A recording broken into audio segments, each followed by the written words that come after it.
Na Radworčino su jakus bolje zvonka Horjano, a u Serbstva wokół wszystko niemska, also možno jako nešto kus osobite vidimo, jako veska, jako młodzina osobe, ale hok, tak smo aj tyce normalne Serbia.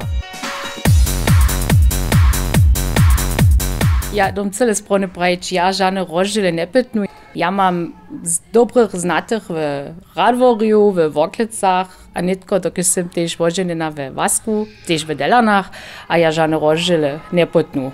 Ha Serb być za mnie, reka, poprom zimo našu kulturu, naše tradicije, hajme, a to osoby tež jo jako kubwaka.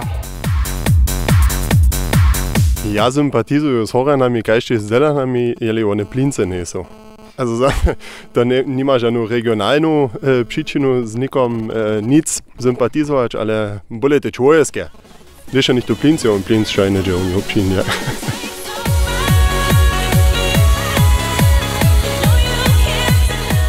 Also ja sam popram cyle horde, zase ja z Kruščic, also mi stawiecka lubi.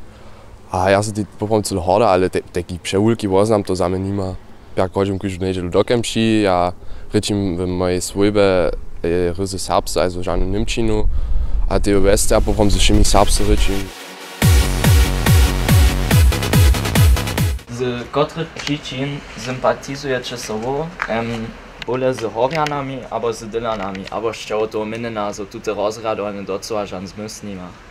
Hej, sama na sebi by to neke poprawom na času było, że tutaj rozradowane juno so skonči, że tam Horjane a Dylane so takie wielkie rozdziely że nie czyna. Ja so identyfikuję Łužice, moja domizna, a identyfikuję so całkowicie ze Łužicu.